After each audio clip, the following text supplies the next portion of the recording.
From A&E, this is Biography.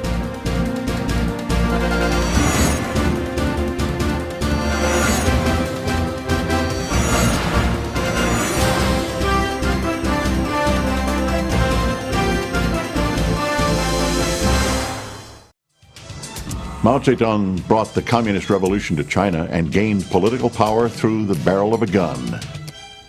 The Chinese system he overthrew nearly 50 years ago was backward and corrupt. Few would argue the fact that he dragged China into the 20th century, but at a cost in human lives that is staggering.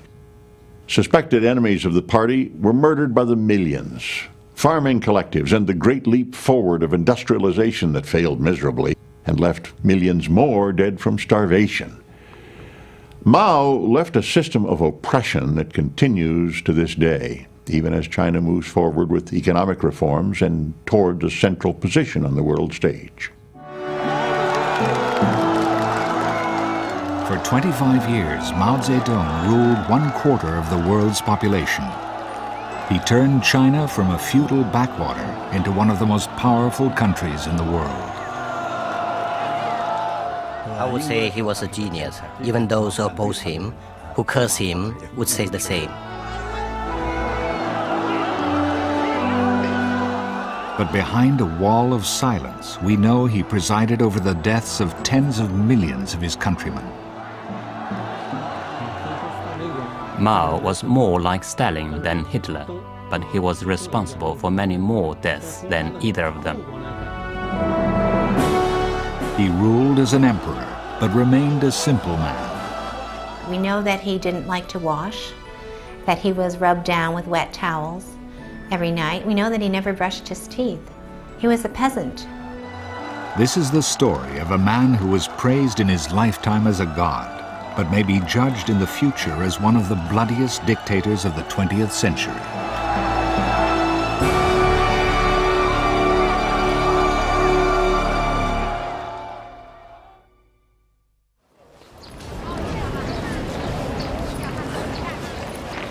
China, the last important bastion of communism in the world. For more than 50 years, the country's history has been dominated by the shadow of one man, Mao Tse Tung.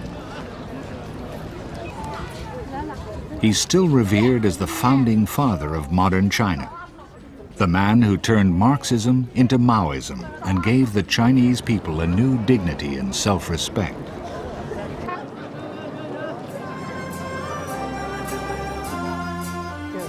People believe that Mao Zedong could bring happiness to them. There's a popular song called "The East is Red," which goes, "The East is red, the sun is risen." Mao Zedong has appeared in China.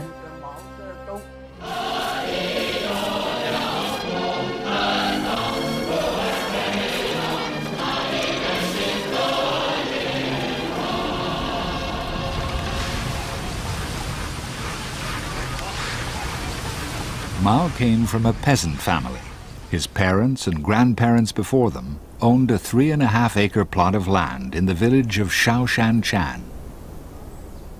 It's a small hamlet in the province of Hunan in southern China.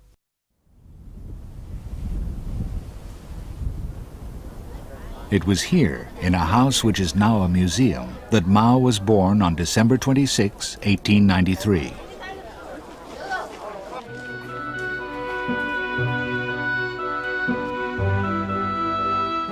China was a feudal society where a small elite lived well and millions barely survived.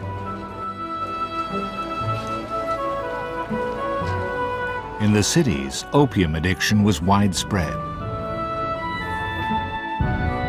In the countryside, feudal landlords ruled like kings and extorted punitive taxes. There were frequent peasant rebellions, which were bloodily suppressed. Life was tough and brutal.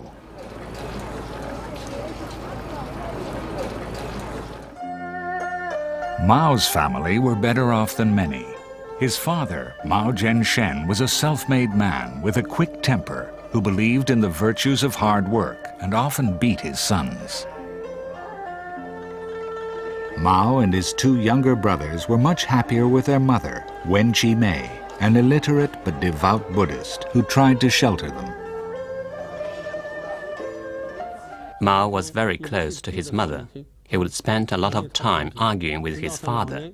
In his old age, when he went back to visit his parents' graves, Mao said his mother had been more important to him than his father. By the age of 6, the young Mao was already toiling for long hours in his father's fields.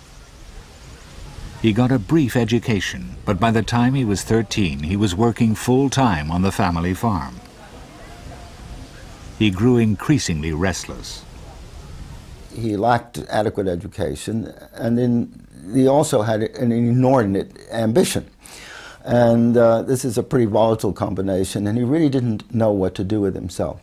But he always had a voracious appetite for reading and a kind of spirit of radical adventure.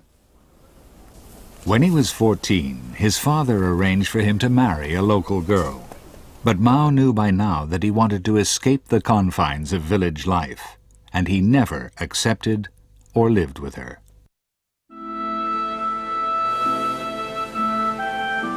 Three years later, when he was 17, he finally left home and caught a boat to the bustling regional capital of Changsha, where he planned to enroll in a proper school.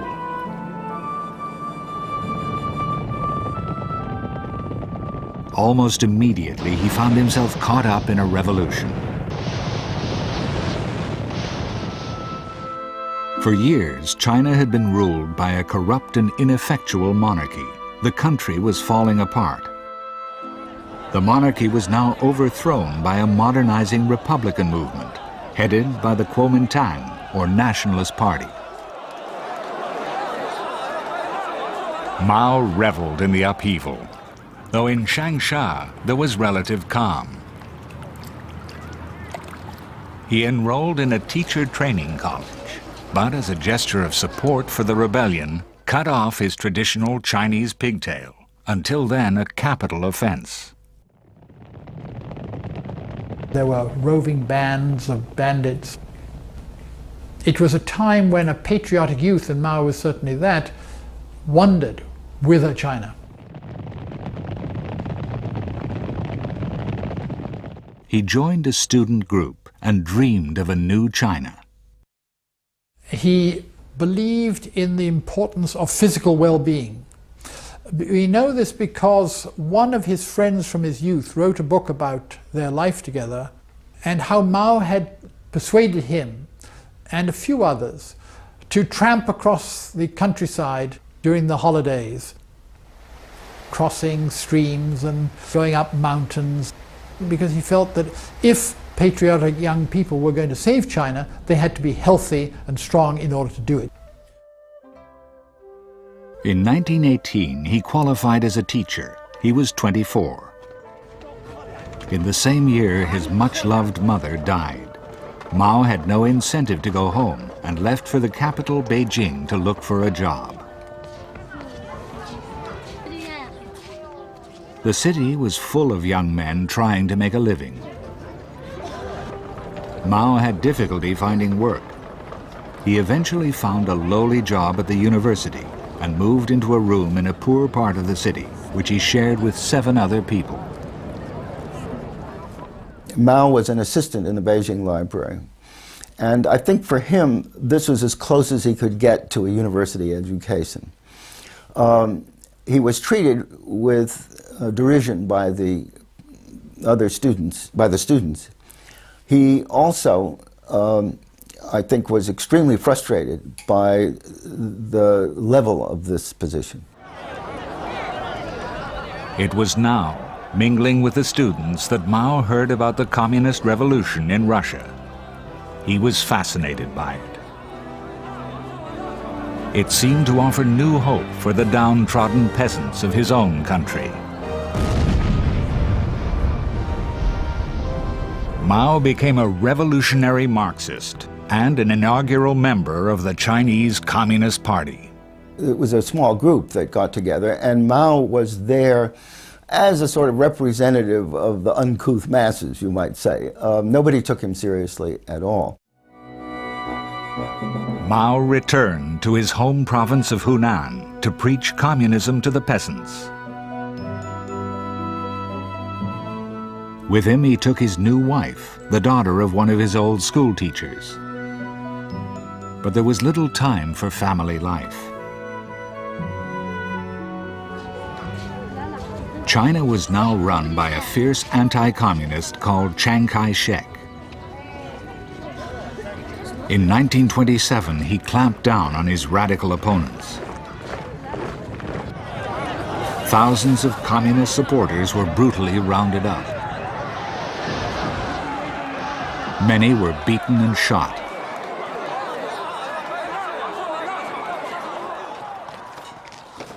Mao fled with his family and a straggling band of communists to the remote and inaccessible mountains of Jiangxi in southern China, a place he knew from his youth.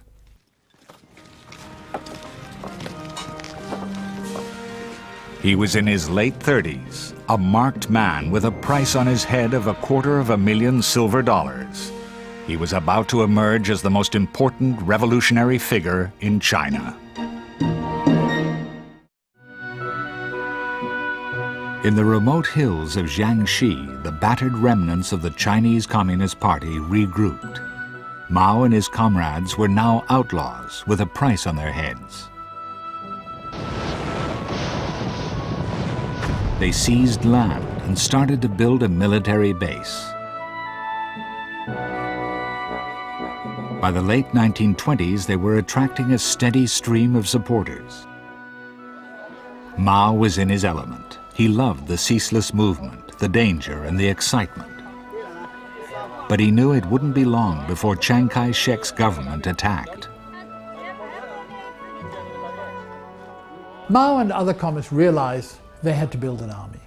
And gradually, and with great difficulty, peasants don't actually want to be guerrilla warriors. They want to just till their crops. They've got families to look after. And Mao found it very difficult to build up a guerrilla army. But gradually, in various base areas, they did build up such an army, and it became a threat. Mao was learning to become a skillful and ruthless organizer, though he hid it behind a facade of great charm. Mao exuded a kind of basic simplicity. He wore very simple clothes. His clothes were full of cigarette burns. He scratched himself in public.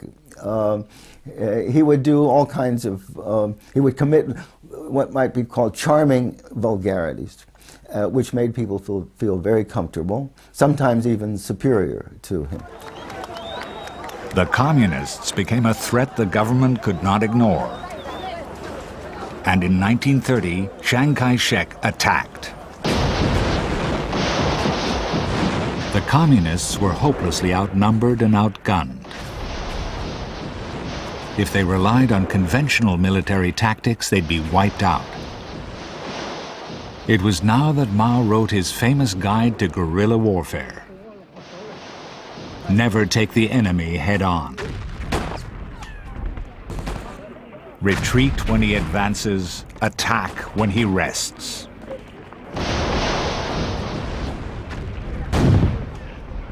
One of the early victims was Mao's wife and companion, Yang Kai-hui, who was killed in a guerrilla raid. 6 months later, as government troops closed in, Mao married again. His new wife was a guerrilla fighter called Mao Tse Tung. But it was a marriage lived on the run. By 1934, there were close to 1 million government soldiers surrounding the communist camp. Even guerrilla warfare became impossible. The communists faced decimation and were forced to withdraw. As they did so, they argued about what to do next. Most of the leaders wanted to make a heroic last stand. Mao, almost alone, counseled against it. and after weeks of retreat, punctuated by military defeats, he forced a showdown. He chose just the right moment when people were really fed up. They'd march hundreds and hundreds of miles and they didn't know where they were going, and he seized that opportunity to force a confrontation at which he was able to take over leadership. It was a historic confrontation, the moment Mao became the unquestioned leader. He set out from Jiangxi in the south on the greatest strategic retreat in military history, a 6,000-mile trek across China to Shaanxi in the north. It became known as the Long March. The communist soldiers were attacked all along the route and paid an appalling price. Of the 100,000 people who set out, less than 20,000 survived. Yet the Long March saved the communists from almost certain extinction and turned Mao into a living legend. At school, we learned how Mao and the Red Army climbed snowy mountains and waded across vast swamps. They were very heroic. They sacrificed their lives for China and for the liberation of the Chinese people. I worshipped them, of course. A year later, in 1936, the beleaguered communists straggled into the isolated northern city of Yan'an, too remote for the government forces to reach them. Then as now, Yan'an is an impoverished market town, surrounded by steep mountains and forgotten by successive governments. Mao and the other communist leaders settled into the cave houses typical of the region. As word spread that he had established a new base, fresh supporters trickled in, attracted by his reputation as an outlaw. Mao could reach out to people, both individually and collectively. He was a great storyteller, for example. He also had a capacity for selecting the place where he would tell the story, so that in Yan'an especially, it was outside. There were caves behind him where people lived. The caves themselves had a certain primitiveness which implied starting the world all over again. The sound of horses, the clank of military gear, the shouting of soldiers in the distance. So that especially for young people just arriving in Yan'an, there was a kind of magic.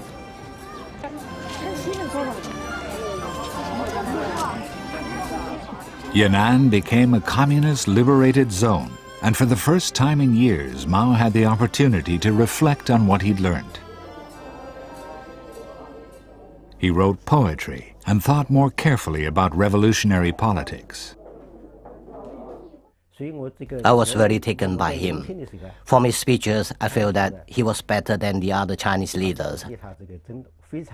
Some of the others were trained in France or in the USSR, so their intellectual level was different, and we couldn't easily understand them. Most of us prefer Mao. Mao exploited his popularity. Behind the facade of the great leader, he was also a womanizer.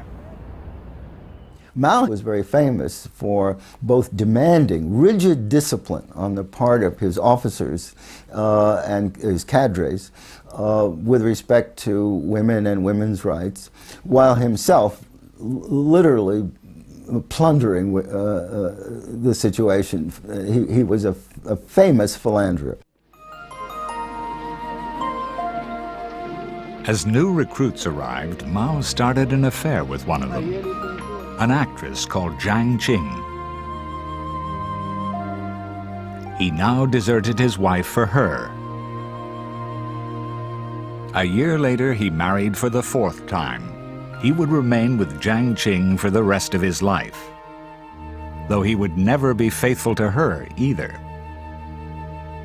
Only later would it become clear Mao's callousness was part of his personality. At the time, it was excused by the pressures of war. By the late 1930s, Chiang Kai-shek's forces had moved up from the south and were once again on the point of launching a major attack.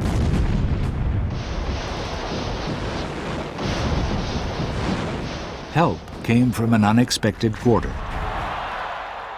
China's old enemy, Japan, invaded, committing appalling atrocities against the civilian population.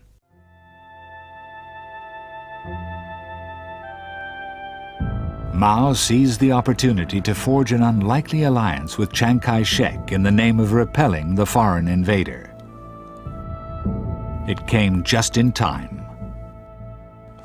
The Japanese invasion allowed Mao, honorably and with much popular support, in effect to force Chiang Kai-shek to desist from his attacks on the communists and to form an anti-Japanese alliance. 3 years later, China and Japan were sucked into World War II.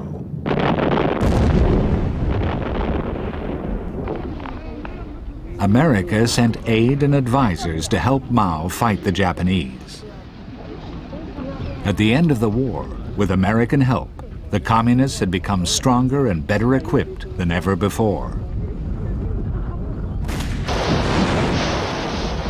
In 1949, after a series of running battles with government troops, Mao's communist guerrillas overran the country and marched into the capital, Beijing. The peasant revolution had triumphed.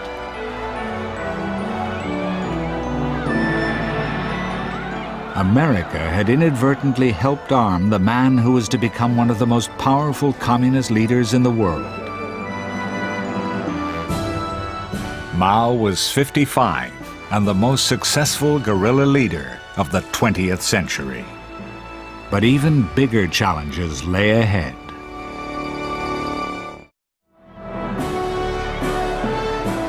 On October 1st, 1949, in Beijing's Tiananmen Square, Mao Tse Tung proclaimed the birth of the People's Republic of China. It was the end of a 30-year civil war.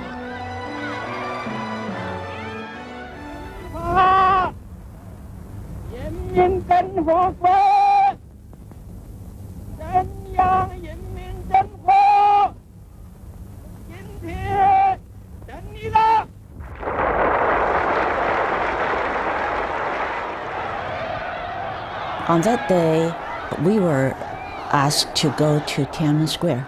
I thought of Mao as a very great person and the savior of China, because at that time, I had already witnessed much of the corruption of the Kuomintang. I admired him very much, and so did my fellow students.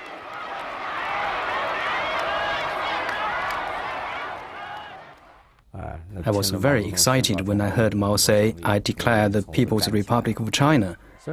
I didn't know much about it, but in my child's heart, Mao gradually became a god. That fall, Mao traveled north to Moscow.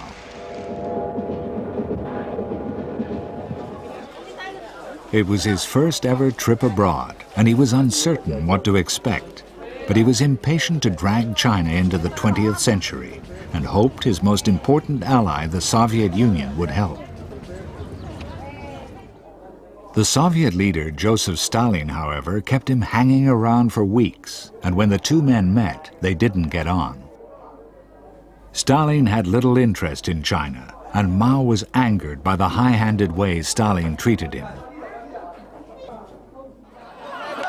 Despite the show of friendship, Mao left Moscow disillusioned with his Soviet ally.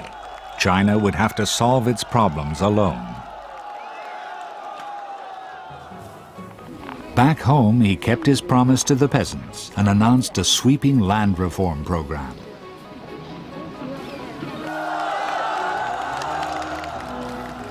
Large estates were seized from feudal landowners and divided up among the people who worked them.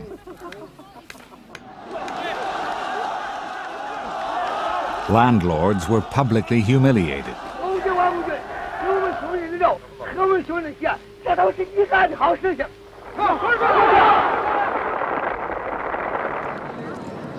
But in the cities, there was less popular support for the communists, and many people resented the rigid imposition of party rule. There was enormous resentment at the tough way in which the party treated anyone who wasn't a party member, the way in which they ran the country, particularly among the intellectuals, who had traditionally felt that they were part of the ruling elite and were now being bossed around, often by party officials who had a primary school education at best. Mao sensed the disquiet, and in 1956 he launched China's first ever experiment in democracy, an open invitation to the country's intellectuals to express their views. It was, he said, time to let 100 flowers bloom, 100 schools of thought contend. He expected at the worst mild criticism. Mao launched 100 flowers in the belief that he would give the intellectuals, students even, a safety valve to express their criticism, and therefore they would be quite happy and satisfied. And he frankly felt that we've done not too badly the last several years, so why should there be any really strong criticism? But he had misjudged the mood. Huge posters appeared strongly criticizing the Communist Party. Mao was shaken by the severity of the criticism. Mao felt very nervous and threatened. As more and more posters appeared, he became increasingly uneasy. One of my friends, who was his secretary, told me Mao even became sick with the worry. It was the last time Mao ever consulted the Chinese people. Soon afterwards, he ruthlessly crushed those who had dared to speak up.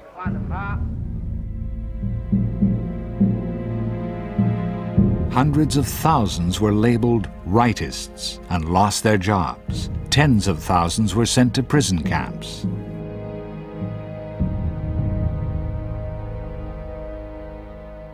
One of them was a journalist called Liu Binyan, who'd suggested that the Communist Party should be more accountable. He found it hard to believe what was happening to him. I pleaded guilty because I didn't think Mao could be wrong.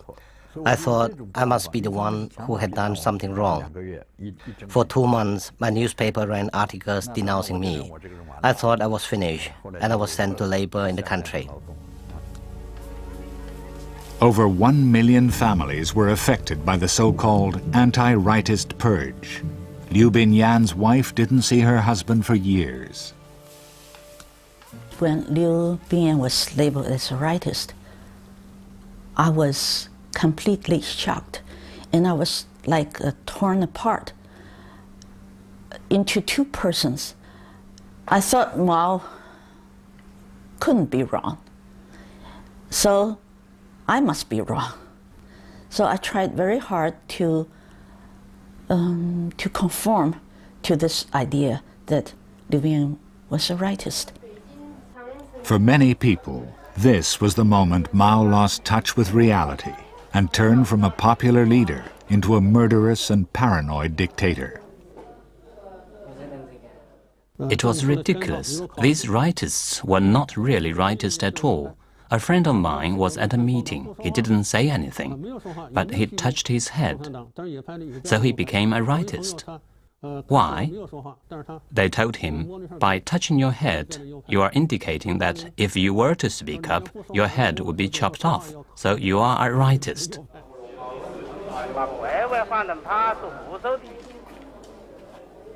But Mao no longer cared. Surrounded by yes-men, he was now free to pursue his personal vision. Few could have guessed where it would lead. In 1958, Mao left Beijing for one of his periodic tours of the country. He was impatient with the slow pace of change and worried that the revolution had lost its momentum. He felt it was time to shake up the country and rekindle the old enthusiasm. Mao was someone who believed in movement. He loved upheaval. He said so to his doctor, and it's quite clear from the way he behaved. That was part of his personality. It was part of why he liked the martial life, the guerrilla existence. That was what revolution was. As Mao roamed the country, he was suddenly struck by the huge potential of China's vast army of workers.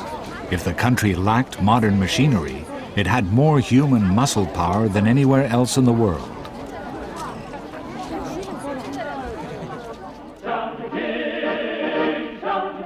That summer, he set about galvanizing it into action. He called it the Great Leap Forward, a massive mobilization of China's millions. To be fair to Mao, a lot of economists in the 1950s and 60s said that bootstrap development was the way to go, getting the peasants to build local industry. What was wrong was that he went overboard in what could be done. He heard Khrushchev saying he was going to overtake America in 15 years, so he said, well, we'll overtake someone. We'll overtake Britain in 15 years. Badders. The effects were felt almost immediately. In the countryside, there was a huge reorganization of farming. In less than 12 months, 900 million peasants, almost 4 times the population of the United States, were pushed and cajoled into enormous collective farms. Grain production was expected to quadruple. But Mao had even bigger plans. The country needed to produce more steel. Why shouldn't China's millions help the country to jump decades and industrialize overnight? A decree went out. The country turned into a nation of steelmakers. That year, the night sky glowed orange as millions of tiny blast furnaces were built in every village and workplace. Many people had nothing to put in them. We went to the homes of our colleagues to collect scrap metal. And later, we couldn't find any scrap metal. And we took the heater and just cracked them into scrap metal. It's really something, it's just unimaginably crazy. But we did all that. The Great Leap Forward turned into the greatest mobilization of human beings the world has ever seen.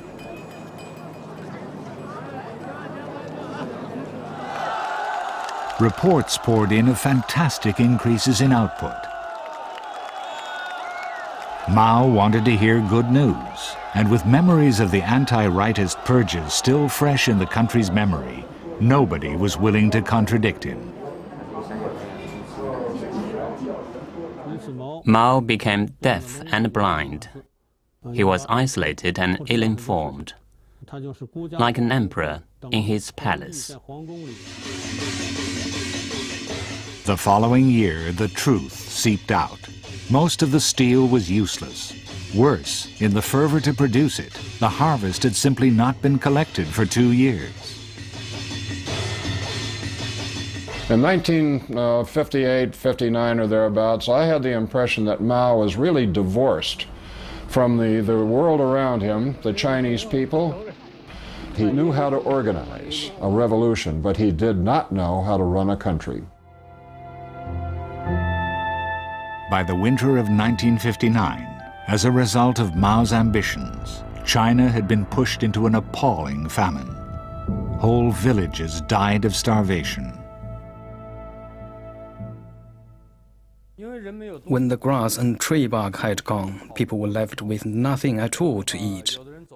When there was nothing else, they ate the bodies of the recently dead.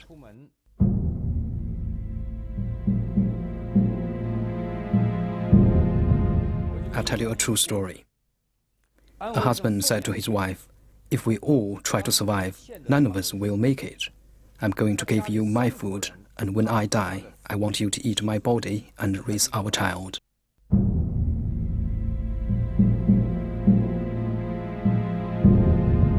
Nobody knows how widespread such cannibalism was. But recent estimates suggest around 40 million people died of hunger between 1959 and 1961. It was the worst man-made famine in history. But the scale of the disaster was concealed from the country. Only the Communist Party leadership knew the reality. Mao was quietly pushed to the sidelines, and his rival, Liu Shaoxi, a pragmatic politician, took over the running of the country. For the first time in 25 years, Mao was forced to take a back seat. He would spend the next 5 years plotting his return to power.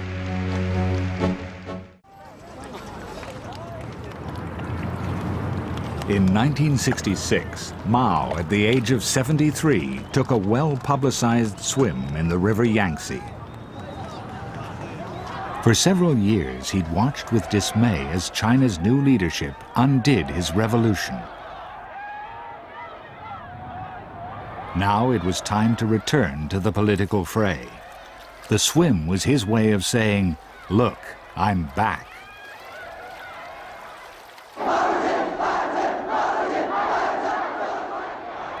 Later that year, he invited hundreds of thousands of school children and students to a series of enormous rallies in Beijing.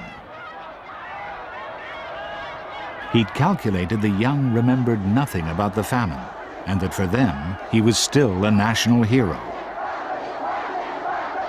People had this passion for Mao. They really did get emotional. They thought he was perfect. My classmates would go to these rallies, and they would go and stand for hours, just waiting for the moment when Chairman Mao would come out and wave, and he was godlike. Mao's thoughts, published in the early 1960s in a little red book, sent a wave of hysteria through China's young. There were broadcasts and newspapers every day promoting Mao and the Communist Party. We looked upon him as the savior of the Chinese. His image was everywhere in our lives. His slogans were everywhere. Anyone who had a chance to shake his hand would not wash their hands. They would not wash their hands for weeks. And everybody else would want to touch their hand, because this was the hand that touched Chairman Mao's. Mao was convinced the country's moderate leadership was reintroducing capitalism. With a total disregard for the normal process of political change, he urged the students to root out what he called capitalist roaders, by which he meant his political opponents. China was gripped by what became known as the Great Proletarian Cultural Revolution. Mao was a very purposeful manipulator of the political process. He was creating chaos very, very purposefully as a way of getting control of the party. He was not crazy. He understood that what he was doing in creating these conflicts was weakening his opposition so that he could reestablish his own authority, his own control. Chaos spread through China like a whirlwind as Mao's Red Guards set about purging political moderates. Many of his victims were his traditional enemies, the intellectuals.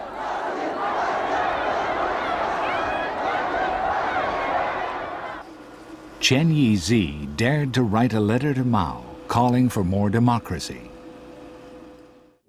I was taken over 100 times to be denounced. I was beaten insensible 3 times. I was so exhausted, I could easily have died. And in fact, I didn't want to live. 4 members of my family were killed because I was accused of being a counter-revolutionary.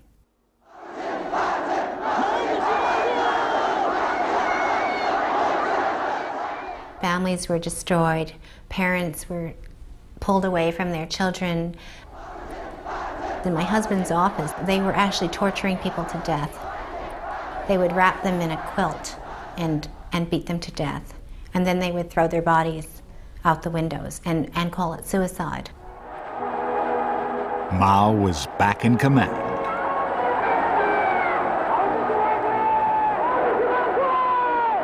At a rally of the Communist Party in 1969, he received a hysterical welcome from his supporters.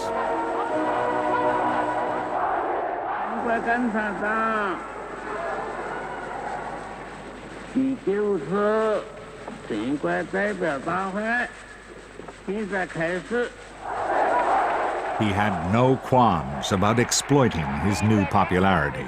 As Red Guards swept through the country, he shamelessly indulged his old appetite for young women. You had to think of Mao as this rock singer multiplied by a factor of 10. You touch him, it's like, you know, you will never be the same again. Young women would want to be with him or serve him in any way. Two of my classmates would go and entertain him. And they would go secretly, we didn't know, and they would go and stay in the Central Committee headquarters and go and entertain him. So that was not a problem for him to get young girls to sleep with him. By the end of the 1960s, over 1 million people had been killed or imprisoned by the Red Guards. Mao's opponents had been hounded out of power. Even he now realized it was time to restore order. The Red Guards were disbanded. Many were sent to cool off in the country. After years of chaos in China, Mao now sought to break the country's isolation in the world. It would be his last major initiative. In a characteristically audacious move, he turned to his arch-enemy, the United States, and in 1972 invited the U.S. President Richard Nixon to Beijing for a landmark meeting. It was the first dialogue between the two countries for nearly 3 decades. Mao enjoyed Nixon's company, though the American delegation had difficulty making sense of what he said. Occasionally Mao would make some comment that you really never could grasp a hold of. It was too Delphic, and we didn't know enough about the context that he was speaking to be able to interpret what he meant. But the Chinese were in the same situation. I mean, they were on shaky ground themselves, and they were probably a bit panicky that they would misinterpret Mao and get into hot water, get on his wrong side. It was the beginning of China's re-emergence into the world, but Mao's health was deteriorating, and he would never live to see the benefits of his diplomacy. On September 18, 1976, he died at the age of 83.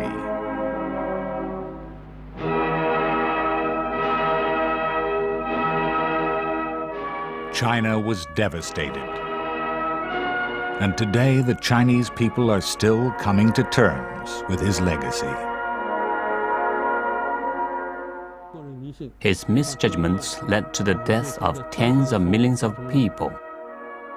Looking at him this way, he was a great historical criminal, but he was also a great force for good.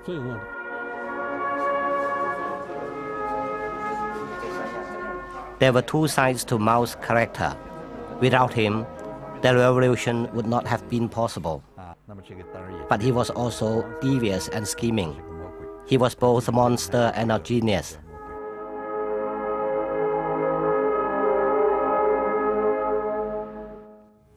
The changing face of China is sure to be one of the main themes of the coming century.